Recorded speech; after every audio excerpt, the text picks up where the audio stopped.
Jonas capítulo 2, a palavra do Senhor vai nos dizer assim, a partir do verso 1. Acompanhe aí na sua Bíblia.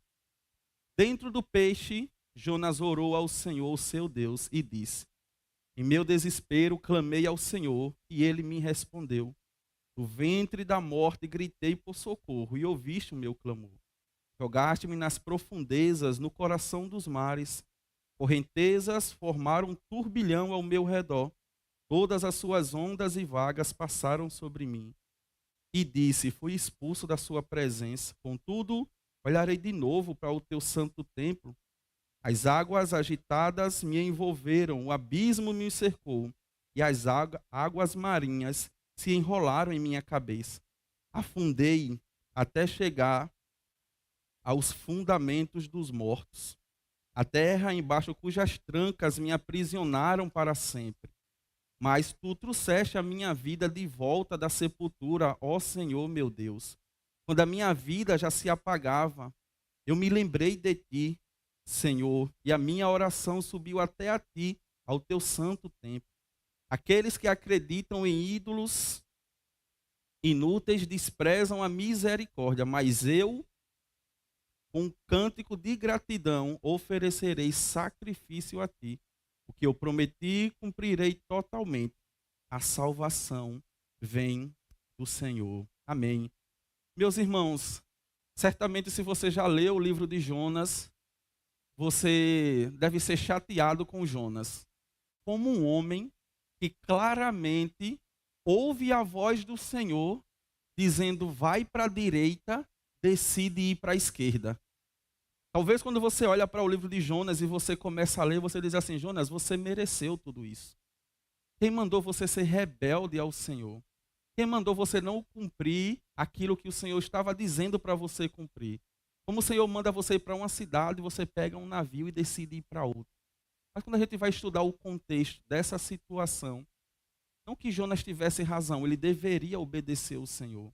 Mas ele humanamente teria argumentos para não querer a salvação dos ninivitas.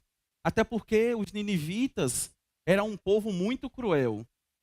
Só para os irmãos terem a ideia do contexto e do povo, da nação dos ninivitas, eles quando entravam em guerra com outros povos, trazia o crânio, o restante dos corpos do povo e colocava na entrada da cidade deles.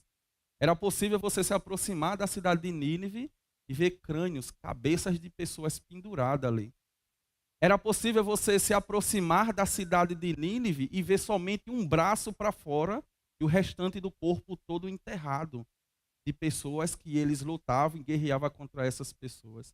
Era possível ver corpos de pessoas na porta da cidade aberto, sem suas entranhas, porque era assim que os ninivitas faziam.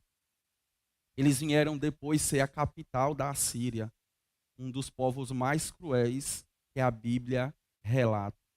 Então você começa a entender por que Jonas não quer pregar nessa cidade.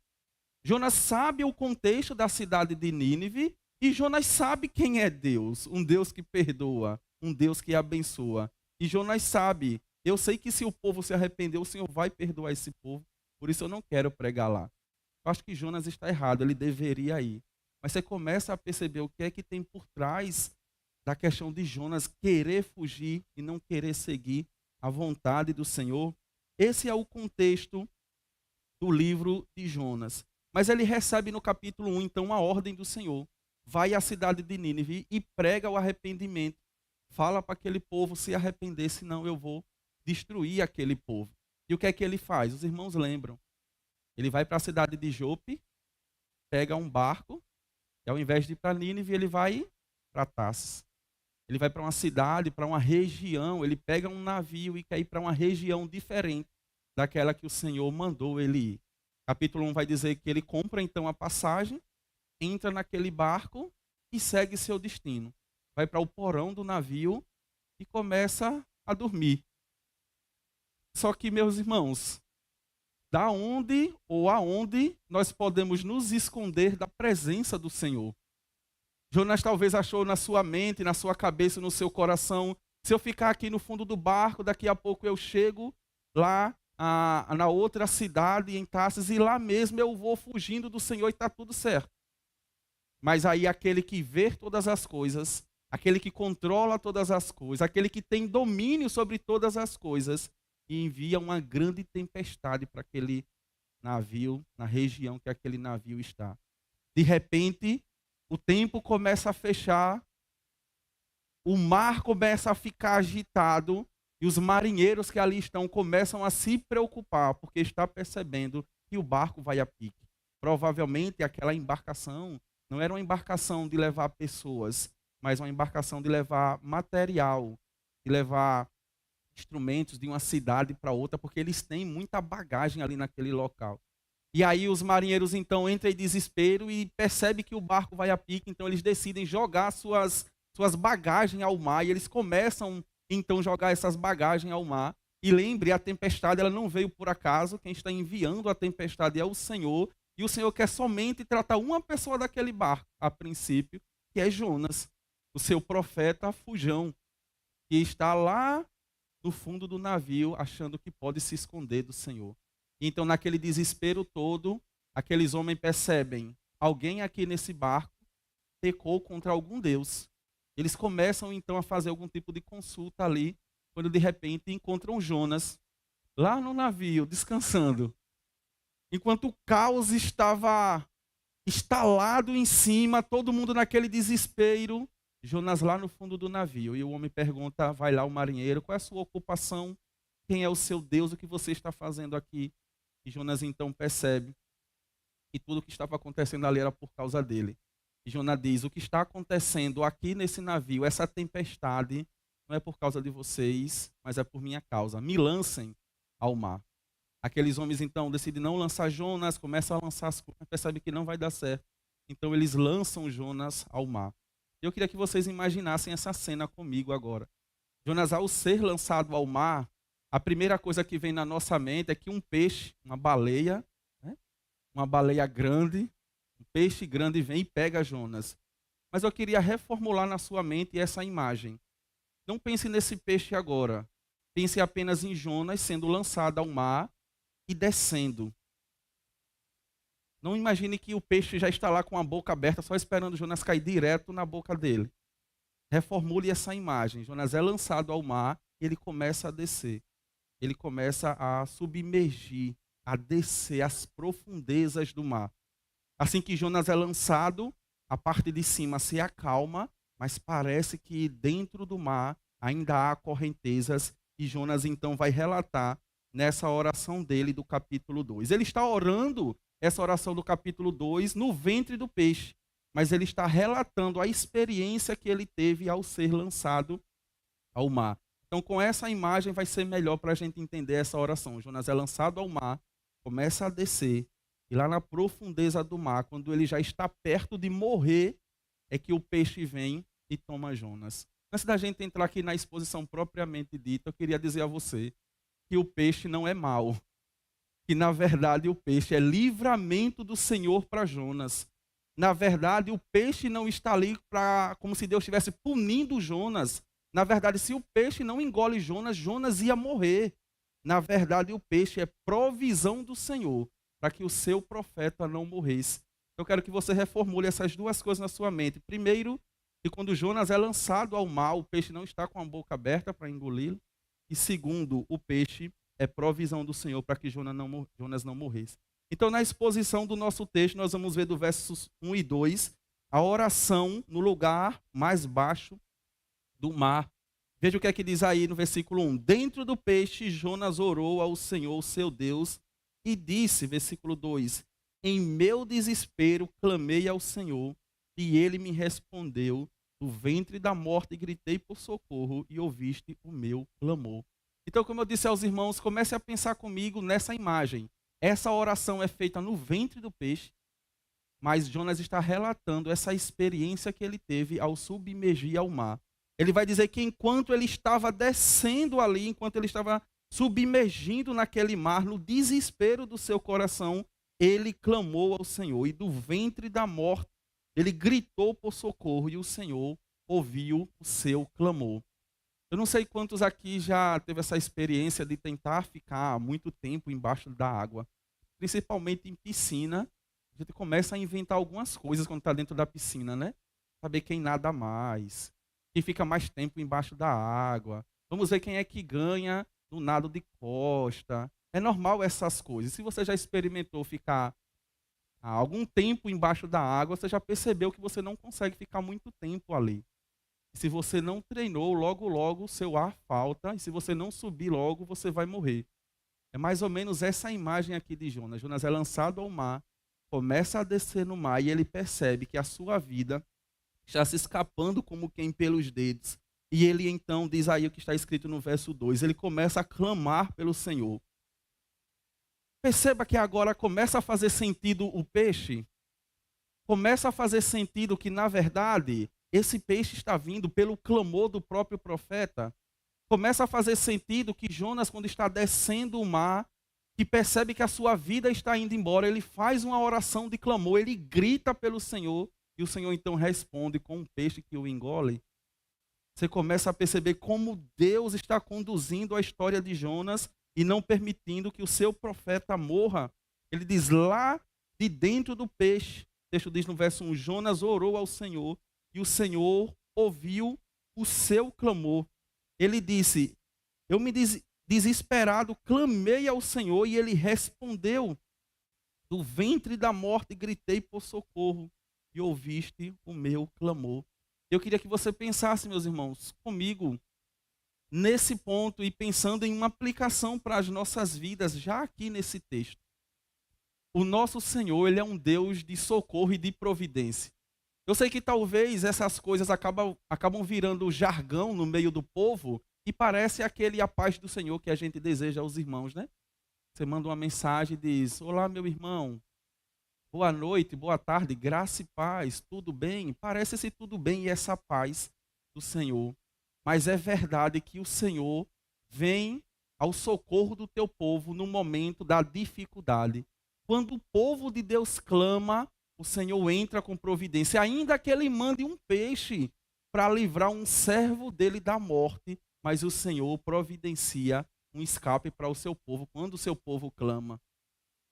E a gente percebe isso aqui em Jonas. Jonas está descendo, Jonas está percebendo que a sua vida está indo embora. Nós vamos ver nos próximos versos que há um turbilhão ali embaixo do mar, as águas marinhas estão cercando Jonas, a correnteza ali no mar. E Jonas diz, eu gritei por socorro, quando a minha vida já estava indo embora. E o Senhor ouviu a minha oração. Nós aprendemos nesse texto que o Senhor envia a oração mandando um peixe. Talvez o que Jonas desejaria talvez fosse uma boia. Talvez o que Jonas desejaria era que um marinheiro daquele pulasse, pegasse ele e colocasse de volta num barco. Mas o que o Senhor manda é um peixe. Aquilo era o que Jonas precisava naquele momento. Porque o Senhor não queria simplesmente salvar a vida de Jonas. O Senhor não queria simplesmente que Jonas não morresse. O Senhor queria que Jonas cumprisse a missão dele. E o peixe vem então como essa provisão do Senhor para que Jonas não morresse. Mas também é um tempo de reflexão na vida de Jonas. É lá dentro do peixe que ele está refletindo essas palavras que nós estamos vendo aqui. Então, meu irmão, eu sei e imagino pelo menos que tem muitas pessoas aqui que talvez estejam numa situação semelhante a essa de Jonas. Talvez por rebelião, talvez por opção, talvez por vontade soberana de Deus. Mas se você está num momento que nem Jonas, sentindo a sua vida indo embora, sentindo que nada mais está fazendo sentido para você, sentindo que as correntezas, as coisas dessa vida têm tomado você e o seu ser, faça semelhante a Jonas, ore. Ele chega a dizer, eu gritei por socorro. Quem grita por socorro dentro d'água? Havia um desespero no coração de Jonas e é como se ele tivesse lançado um grito lá embaixo do mar, que rompeu aquela água, que abriu um espaço na água e que subiu até os céus no trono da graça. E o grito, o clamor de Jonas chegou no trono do Senhor. E o Senhor então enviou a ordem a um peixe, vai lá, engole aquele cidadão, aquele camarada, aquele moço. Ele não pode morrer agora. O Senhor responde a oração de Jonas. E a gente vai ver, então, Jonas vai relatar isso que eu estou contextualizando aqui, essa descida dele ao mar, antes que o peixe viesse a engoli-lo. Ele vai dizer aí, versos 3 a 5, jogaste-me nas profundezas, no coração dos mares, correntezas formaram um turbilhão ao meu redor, todas as suas ondas e vagas passaram sobre mim. Eu disse, fui expulso da tua presença, contudo, olharei de novo para o teu santo templo. Verso 5 vai dizer que as águas agitadas me envolveram e o abismo me cercou. As águas marinhas se enrolaram em minha cabeça. Jonas está relatando, como eu disse aos irmãos, esse momento que ele está submergindo. E veja, meus irmãos, Jonas reconhece que Deus é soberano. Jonas reconhece que é o Senhor quem está enviando aquela tempestade. Jonas reconhece que aquela situação que ele está, é o Senhor quem está conduzindo todas as coisas. E a prova disso é o capítulo 1. Quando no capítulo 1 ele diz aos marinheiros, convicto, o problema sou eu, me lancem ao mar. Jonas não é alguém bobo, Jonas é um profeta do Senhor. Jonas tem uma relação com o Senhor e ele sabe que o Senhor é soberano. Se você perceber no capítulo 1, não tem meia conversa. Ele diz aos marinheiros, é por minha causa que isso está acontecendo. Essa tempestade que está vindo, toda essa situação que nós estamos passando, o culpado sou eu. É o meu Deus que veio à minha procura. Eu achei que poderia me esconder, que poderia ir para o porão do navio, mas eu percebi que eu não posso. E eu sei que eu não podia me esconder do Senhor. Ele veio me procurar. Ele veio à minha procura. Isso está acontecendo por minha causa. Me lancem ao mar. Se você perceber no capítulo 1, versículo 15, o texto vai dizer, então pegaram Jonas e lançaram ao mar, o mar enfurecido, e este se aquietou. Mas eu queria que você imaginasse essa cena comigo. Jonas está ali no navio, o marinheiro lançam ele, os marinheiros vão lançar Jonas ao mar, a tempestade começa a se acalmar, a superfície da água começa a se acalmar, mas as profundezas dos mares ainda estão agitadas por causa de Jonas. O problema ali era Jonas. Uma vez que Jonas não está mais no barco, a superfície se acalma, mas a profundeza dos mares ainda está em turbilhão. Porque o homem que estava causando tudo isso, ou sendo motivo disso tudo está acontecendo, era Jonas. É por isso que ele diz, as correntezas do Senhor me cercou.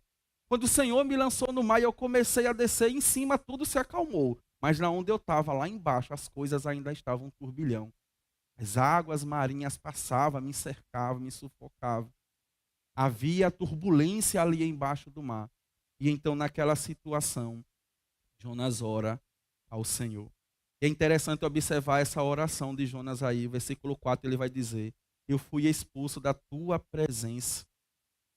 Veja, meus irmãos, quando nós estamos nesses momentos de dificuldades, nesses momentos de desespero, uma das primeiras coisas que a gente perde é o senso de pertencimento. Uma das primeiras coisas que a gente perde é esse senso de que nós pertencemos ao Senhor. Esse sentimento de pessoas que gerem em seu coração um tipo de sentimento de abandono, como quem está sozinho, não tem ninguém comigo. Não existe família, não existe igreja, não existe amigo, é só eu aqui. Parece que nesses momentos de desespero, de profundezas do mar, é isso que acontece com a gente. Jonas diz, eu disse, fui expulso da tua presença. Não estou mais na presença do Senhor. O Senhor está em juízo sobre mim e eu agora vou morrer. Mas algo interessante ainda aí no versículo 4, ele vai dizer, contudo, olharei de novo para o teu santo templo. Uma esperança no coração daquele homem, e eu fico pensando, meu Deus, acredito que não foi tanto tempo que Jonas desceu até o peixe ir lá engoli-lo, mas foi um tempo suficiente para Jonas fazer essa reflexão e essa oração. Primeiro, que ele estava em rebelião contra o Senhor. Segundo, que o Senhor era justo em enviar aquela tempestade. Terceiro, em refletir sobre estar abandonado, se sentir distante do Senhor. E quarto, ainda em refletir que o Senhor é um Deus misericordioso, e vai dar a ele mais uma chance de mais uma vez ele ver o santo templo do Senhor. E a gente percebe aqui um contraste, porque o templo do Senhor aqui no templo de Jonas é a presença de Deus. É no templo que está a arca. É no templo que está os sacrifícios. É no templo que o Senhor fala. É naquele local que a presença, que a bondade do Senhor está. Por outro lado, você tem Jonas recebendo a ira de Deus, o juízo de Deus, mesmo que um juízo temporário. E ele então faz uma reflexão sobre essas duas coisas. E ele diz: eu estou me sentindo como quem foi abandonado, expulso da presença do Senhor, mas há uma esperança no meu coração. Eu uma vez olharei para o santo templo do Senhor. Naquele momento, Jonas reflete assim: Deus vai me dar uma chance de ir para mais um culto. Deus vai me dar mais uma chance, num domingo, dia do Senhor, para ir cultuar o nome dele e ouvir a pregação. Deus vai me dar mais uma chance. Deus não vai permitir que eu morra aqui. O Senhor vai me dar mais uma chance. Há essa esperança no meu coração. Eu mais uma vez vou ver o santo templo do Senhor. A desobediência de Jonas levou Jonas a, por um instante, ainda que pequeno, se sentir abandonado. A gente sabe que foi um tempo muito rápido, mas ele se sentiu. A gente já falou sobre isso aqui, meus irmãos. E Cristo foi um dia abandonado na cruz pelo Pai. Não é isso que ele diz lá na cruz? Deus meu, por que me desamparaste? Ele foi abandonado lá na cruz para nunca mais nenhum filho de Deus se sentir abandonado. Se você está num momento difícil, talvez semelhante ao de Jonas, se você está nesse mar, nesse revolto, nessa turbulência de ondas e de correntezas, e se sentindo assim que nem Jonas, talvez desesperado, se ainda pertence ao povo de Deus ou não. Mas se uma vez você confessou Cristo como Salvador, não se sinta abandonado. Ainda que a sua igreja te abandone, ainda que sua família te abandone, o Senhor nunca vai te abandonar. O Senhor nunca vai deixar você. Jonas tem convicção disso. Jonas diz: eu voltarei e vou ver novamente o templo do Senhor. O texto continua, o verso 5, ele vai continuar relatando esse cenário. Ele vai dizer que as águas agitavam e envolvia ele, o abismo cercou ele, enrolou sobre a sua cabeça. E mesmo fazendo toda essa reflexão, Jonas ainda estava experimentando desse breve juízo de Deus. Também é um ponto importante. Porque às vezes as coisas não mudam do dia para a noite, certo? Às vezes você reconhece o seu pecado e clama ao Senhor e ora ao Senhor e pede perdão ao Senhor pela sua rebelião. Mas às vezes as coisas não mudam tão rápido.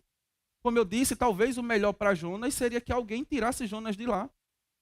Fizesse umas manobras lá, doutor Gabriel, e ele conseguisse voltar à vida ali, talvez tirar aquela água que ele tinha absorvido e voltar à normalidade, mas não foi assim que o Senhor decidiu tratar Jonas.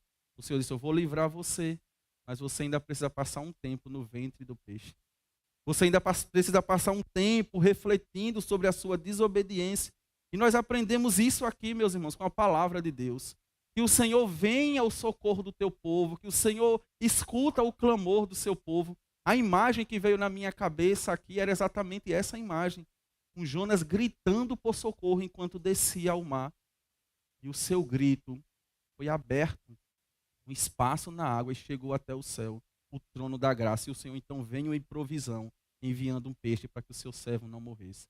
Mas talvez o peixe não era a melhor hospedagem para Jonas naquele momento. Mas o Senhor sabia que aquilo seria o melhor para ele. Então talvez você pecou contra o Senhor e tenha experimentado um pouco das ondas turbulentas do Senhor. Não deixe de orar, não deixe de gritar por socorro. E ainda que o socorro não venha da forma que você gostaria, mas o socorro vai vir. Porque o nosso Deus não desampara o seu povo. Nós vamos ver então aí dos versos 6 ao verso 7, a virada de chave, a lembrança de Deus e como Jonas então vai orar ao Senhor. Versículos 6 e 7 vai dizer: afundei até chegar aos fundamentos dos montes, a terra abaixo, cujas trancas me aprisionaram para sempre. Mas tu trouxeste-me de volta à vida da sepultura, ó Senhor meu Deus, quando a minha vida já se apagava, eu me lembrei de ti, Senhor, e a minha oração subiu ao teu santo templo. Essa é a imagem que você deve ter. Um Jonas que foi lançado ao mar, que está descendo às profundezas, quando já está perto de morrer. Grita ao Senhor, clama ao Senhor, e o Senhor então vem em socorro ao seu profeta. No momento mais crítico, onde a alma dele estava desfalecendo, ele lembra do Senhor. Jonas lembrou do Senhor. Parece que esse lembrar aqui é algo muito simples. Veio a lembrança. Eu lembrei do Senhor, mas não é isso. Esse lembrei do Senhor aqui de Jonas é que ele lembrou quem o Senhor é. O lembrar do Senhor aqui não é, ele é o Deus do meu povo, da minha nação. Não é isso. É lembrar dos feitos do Senhor. É lembrar que o Senhor uma vez abriu o mar, por exemplo, para o povo passar. O lembrar de Jonas aqui é lembrar que um dia no deserto, não somente um dia, mas por ano, o Senhor alimentou o seu povo no deserto. É lembrar que um dia o Senhor mandou as pragas no Egito e com mão forte libertou o povo da escravidão do Egito. O lembrar que de Jonas era o Senhor que não permitiu o povo morrer no deserto, mas que mandava uma nuvem para fazer sombra para o povo, para que o povo não morresse no sol escaldante do deserto. Esse é o lembrar de Jonas aqui. Não é um lembrar vago, mas é um lembrar do Senhor e de quem o Senhor é. E nós somos convocados no momento de oração, lembrar do Senhor, lembrar dos feitos do Senhor, daquilo que o Senhor já fez nas Escrituras, daquilo que o Senhor fez em nossas vidas, daquilo que o Senhor fez na vida dos nossos amigos e parentes, e clamar a esse Deus. Foi isso que nós aprendemos na exposição da oração de Ana, uma mulher que ora com entendimento, uma mulher que ora sabendo quem Deus é, o Deus que pode agir soberanamente. Se tem uma coisa que eu gosto muito de ouvir e ler são testemunhos. A gente precisa tomar um cuidado com os testemunhos, porque nem sempre o que aconteceu com a vida de alguém vai acontecer necessariamente com a nossa vida. Inclusive o reverendo Augusto Nicodemos alerta sobre isso. Ao ler os testemunhos das pessoas, não pense que o mesmo vai acontecer com você. Mas quando a gente vê testemunhos de pessoas, isso alegra o nosso coração, porque revela quem Deus é. Quando você vê pessoas dando testemunho de como Deus agiu na vida delas, você vai, então, aquecer o seu coração a respeito de quem Deus é. Essa semana eu estava lembrando de uma missionária que eu conheci. O esposo dela trabalhava esses trabalhos embarcados no alto mar. Passava 30, 45 dias lá. Ela tinha 3 filhos pequenos e precisou sair daquele Sergipe e ir para São Paulo por causa do trabalho do esposo. E lá ela disse que era um grande desafio. Ela já era crente e era ela sozinha para arrumar as 3 crianças e levar as crianças para a igreja, para a escola, ela sozinha para fazer tudo. E ela contando então que o esposo desembarcava, ele não era crente. Já passava 2, 3, 4 dias depois de desembarcado para chegar em casa. Chegava em casa embriagado, se arrumava, arrogante, saía para curtir, trair ela. Esse é o relato dela. E voltava. E ela disse que entendeu que aquele homem era esposo dela e que ela não ia abrir mão dele. Esse é o testemunho dela. Lembra o que eu disse no início? Os testemunhos não necessariamente vai se aplicar a nós, mas ele revela o Deus. E aí ela conta que por 21 anos ela orou para que ele se convertesse a Cristo Jesus. 21 anos. Eu tive a experiência de viver perto deles e vi esse homem se convertendo a Jesus, sendo ordenado a diácono e começando a servir na igreja. Mais recente ele veio a falecer e, se Deus permitir, nos encontraremos na eternidade. Então, é disso que Jonas está lembrando. Quando Jonas diz, eu lembrei do Senhor, Jonas está dizendo, eu lembrei do poder do Senhor de pegar um coração duro, ruim e mau e transformar esse coração. Jonas está lembrando dos feitos do Senhor, é isso que ele está lembrando ali quando ele está sendo imergido, descendo à profundeza dos mares. E ele então lembra do Senhor no momento mais crítico, onde sua alma estava desfalecendo, Jonas lembra do Senhor. E é nesse tempo que então Jonas tem uma virada da sua vida. É nesse tempo que Jonas percebe que o Senhor está com ele. Quando a oração sobe no templo, na presença do Senhor, Jonas percebe que Deus vai fazer alguma coisa por ele. E que imagem linda nós temos agora de Jonas. Um homem que, mais uma vez, eu estou repetindo para que você desconstrua o que você tinha na sua cabeça e reconstrua uma nova imagem a respeito de Jonas. Um homem que é lançado ao mar, que não tem um peixe já com a boca aberta esperando ele, mas que ele tem a experiência de começar a descer ao mar. E enquanto ele desce ao mar, ele vai sentindo todo aquele turbilhão do mar agitado em seu corpo. Mas ele tem a oportunidade de, mesmo naquela grande tempestade, refletir sobre o Senhor. Quanta coisa Jonas refletiu só nesse período. Ele refletiu quem Deus era, a bondade do Senhor. Ele teve a oportunidade de fazer uma breve oração. Ele gritou.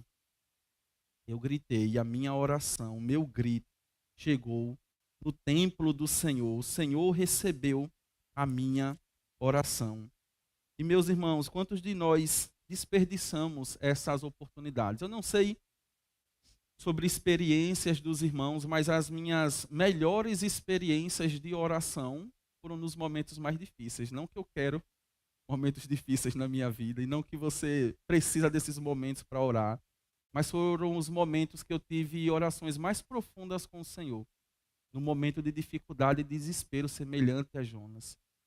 Eu acho que a gente não precisa ter esses momentos para ter experiências profundas de oração com o Senhor. A gente não precisa ser lançado em um mar turbulento para que então lá, quando a nossa vida já está desfalecendo, a gente tenha boas experiências de oração com o Senhor. Mas precisamos buscar esses momentos diariamente com o Senhor. Precisamos buscar esses momentos. E o Senhor vem ao nosso encontro. Isso é que é o mais belo. Que o Senhor venha ao nosso encontro quando a gente nos coloca, quando nós nos colocamos de joelhos diante do Senhor, orando ao Senhor, clamando ao Senhor. O Senhor vem em direção ao seu povo, ainda que não venha da forma que nós gostaríamos, como foi o caso de Jonas. Mas o Senhor vem em direção ao seu povo. A oração de Jonas subiu até o santo templo, simbolizando esse retorno de Jonas à presença do Senhor. Muitas vezes, meus irmãos, Deus permite que nós cheguemos ao limite das nossas vidas, um tempo em que parece que a nossa vida está indo embora. O Senhor permite que isso aconteça, mas algo que nós precisamos lembrar é que não importa o quão distante possamos achar que Deus está, isso não vai mudar, de fato, o local que Deus está em nossas vidas. Jonas estava fugindo de Deus, mas Deus estava perto de Jonas. Jonas estava correndo do Senhor e o Senhor correndo atrás de Jonas. Jonas fugindo do Senhor e o Senhor indo em direção a Jonas, porque aqueles que pertencem ao Senhor, como diz a canção, quem tem promessa de Deus não morre. Não morre enquanto não cumprir a vontade do Senhor. Depois Jonas morreu. Mas primeiro ele precisou cumprir a vontade do Senhor, que é soberana. E aí então nós temos do verso 8 ao verso 10 a exortação e a resposta da oração de Jonas. O verso 8 vai dizer o seguinte, acompanha aí na sua Bíblia. Aqueles que acreditam em ídolos inúteis desprezam a misericórdia, mas eu, com um cântico de gratidão, oferecerei sacrifício a ti. Eu prometi, cumprirei totalmente. A salvação vem do Senhor. E o que parece, na leitura do texto, é que essa oração, ou essa conclusão, essa parte, já é no ventre do peixe. Aquela parte das águas marinhas, as turbulentas, era enquanto ele descia. Mas parece que esse finalzinho aqui é uma reflexão que ele faz durante o tempo que ele está no ventre do peixe. Jonas reconhece que a salvação vem do Senhor. Jonas reconhece que existem pessoas que acreditam em ídolos inúteis. Talvez Jonas está fazendo uma reflexão aqui dos ninivitas, se a gente considerar o contexto. Talvez Jonas está pensando assim, Os ninivitas, eles acreditam em ídolos. Eles são inúteis, esses ídolos. Eles desprezam a misericórdia do Senhor. Mas ele vai dizer aí, com um cântico de gratidão, oferecerei sacrifício ao Senhor, que prometi e cumprirei totalmente. E aí ele vai chegar à conclusão que a salvação vem do Senhor. Do nada, Jonas vem com um texto, a salvação vem do Senhor. Porque ele sabe que o Senhor salva quem ele quiser. Jonas talvez estivesse pensando que o Senhor não deveria salvar aquele povo. Mas aí o Senhor pega um homem rebelde, está com o coração rebelde, lança ele no mar e salva ele do mar. Jonas então chega à conclusão, a salvação pertence ao Senhor. Ele me salvou. Ele salvou um homem rebelde que nem eu. E ele pode salvar os ninivitas. Ele me salvou, mesmo na minha rebelião. Ele não permitiu que eu morresse. A salvação pertence ao Senhor. O que eu prometi, eu vou cumprir. Porque a salvação pertence ao Senhor. A gente percebe nesses versículos finais desse capítulo 2 que Jonas chega a uma bela conclusão, que era o que ele deveria ter chegado já no capítulo 1. Jonas faz um contraste claro aqui entre dois caminhos. Primeiro, o caminho da vaidade, o caminho dos ídolos, o caminho que os ninivitas provavelmente estavam caminhando. E segundo, o caminho do louvor e da adoração a um Deus que salva quem ele quer. Jonas chega à reflexão, no seu coração e na sua oração, que a salvação pertence ao Senhor e que ele não deveria se colocar como alguém que vai atrapalhar os planos do Senhor.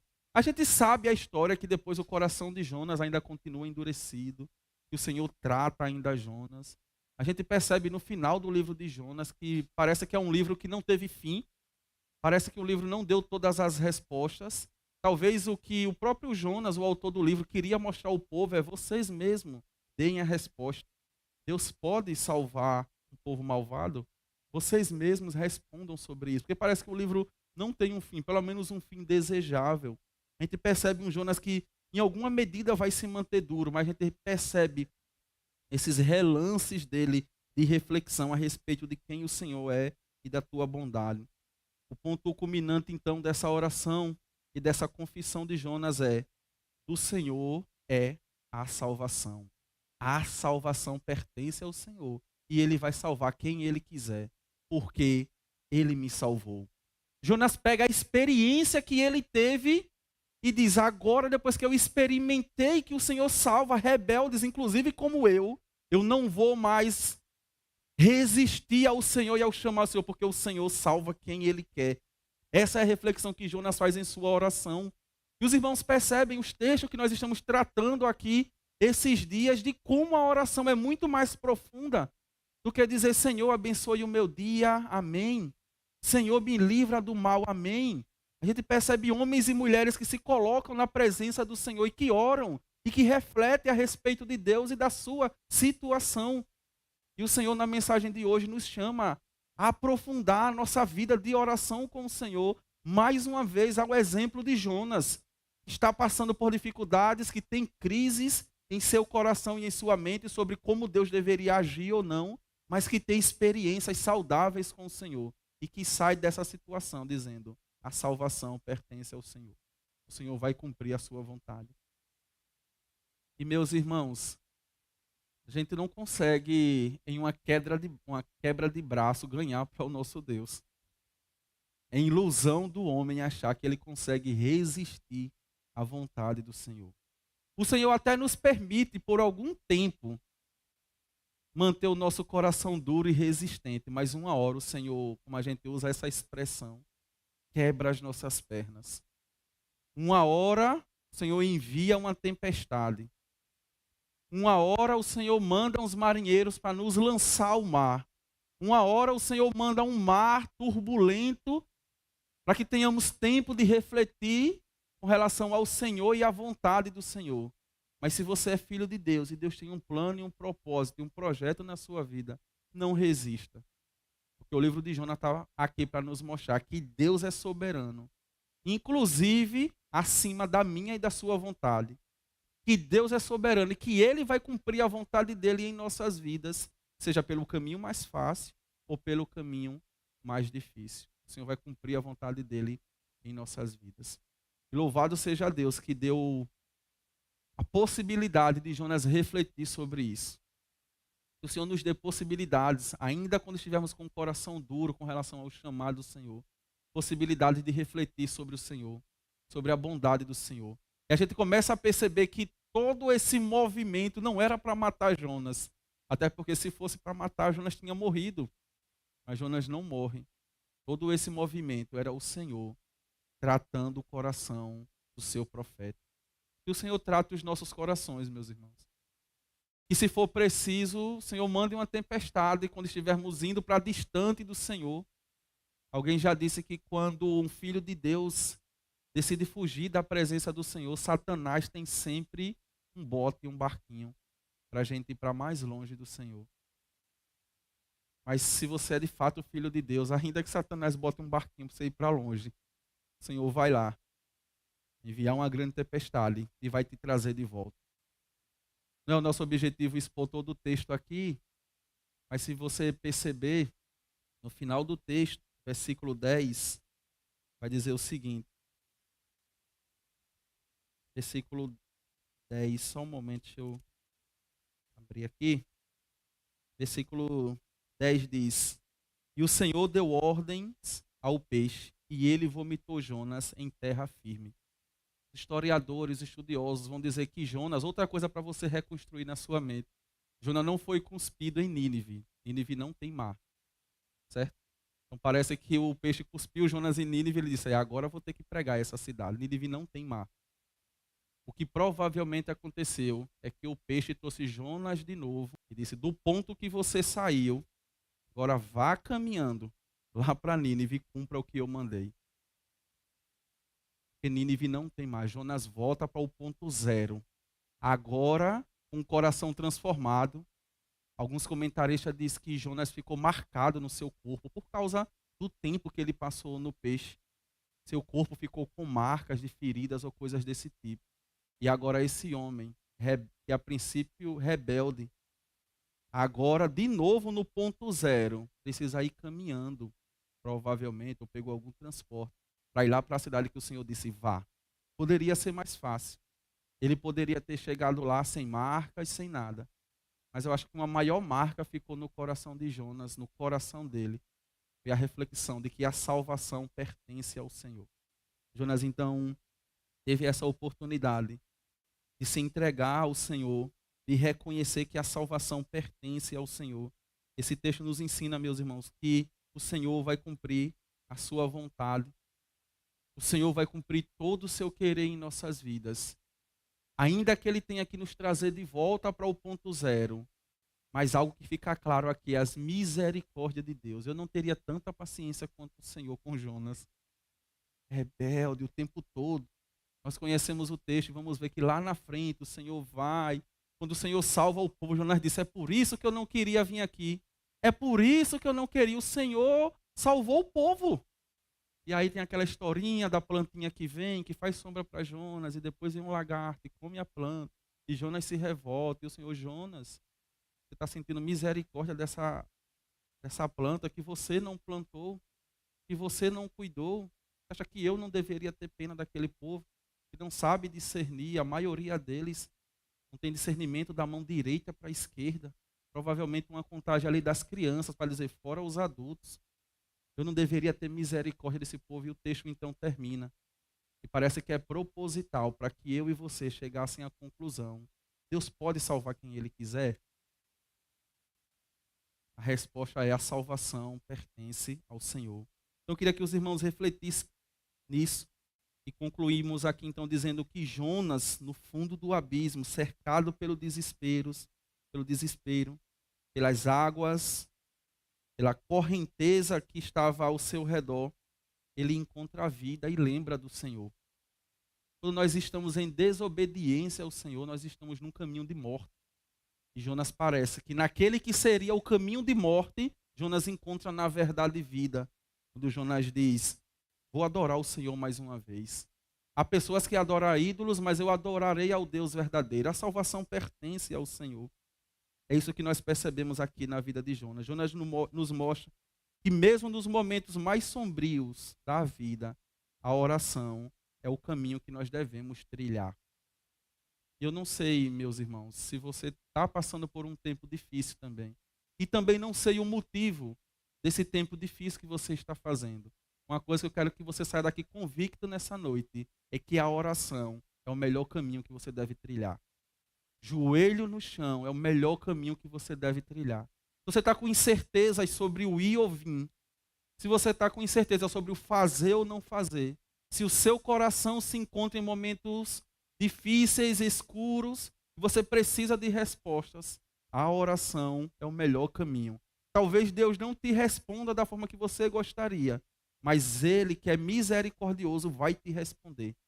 Mandando um peixe, mandando um bote, mandando uma boia salva-vida, eu não sei. Mas uma coisa eu sei, a sua oração não vai ficar vagueando por aí. Falei uma vez aqui no culto de quarta-feira, que Apocalipse nos mostra uma imagem linda das nossas orações chegando no trono de Deus e sendo recebidas em taças de ouro. E que em um livro, há uns anos atrás, eu li uma tese de que tudo que a gente fala não some, mas de alguma forma fica vagueando por aí, a um ponto que os nossos ouvidos não conseguem ouvir mais, mas nossas palavras, nossas falas, elas estão vagueando por aí. Essa tese dizia que, inclusive, as rochas, ou dentro das rochas, estão as nossas falas. E aí, quando eu comecei a estudar a Bíblia e ver a palavra de Deus, eu disse, menos as orações. As orações não estão vagueando por aí, se de fato essa tese for real. Porque Apocalipse diz que ela subiu, está sendo recebida pelo Pai em seu trono da graça em taças de ouro. Porque a oração do povo de Deus não está vagueando por aí, mas está no trono do Senhor. O Senhor recebe toda a nossa oração. E a pergunta é, se isso é verdade, então qual deveria ser a nossa ação? Semelhante à de Jonas, orar no desespero. É verdade tudo isso. É verdade que a oração é o melhor caminho. Mas Jonas, a gente percebe, quando lê toda a narrativa das Escrituras, que Jonas é a sombra de alguém maior que ele. Quando pedem um sinal a Jesus a respeito do seu poder e do que ele estaria para fazer, ele diz, nenhum sinal será dado a vocês, a não ser o sinal de Jonas. 3 dias no ventre do peixe. O Senhor, então, pega a história de Jonas, pessoas que dizem que a história de Jonas é a história de carochinha, que é uma história que, principalmente os teólogos liberais hoje, que peixe nenhum engoliu um homem, Jesus diz, engoliu sim. E assim como esse homem ficou 3 dias no ventre do peixe, o Filho do Homem também. Esse é o sinal para vocês. O Filho do Homem também ficará 3 dias. Mas ao 3º dia, o nosso Cristo ressuscitou, garantindo que nós nunca mais iríamos nos sentir abandonados. Jonas pôde não se sentir abandonado ali, principalmente você, que confessou Cristo como Salvador. Nunca se sinta abandonado. Ainda que, mais uma vez, a igreja te abandone, o esposo te abandone, o marido te abandone, seus filhos te abandonem na velhice, o Senhor está com você do seu lado. E pode orar a Ele, certamente Ele ouvirá a sua oração. Que a nossa vida então reflita, meus irmãos, em gratidão, em obediência e em louvor, confiando que Deus é fiel para ouvir, restaurar e guiar toda a nossa vida. Amém? Vamos orar?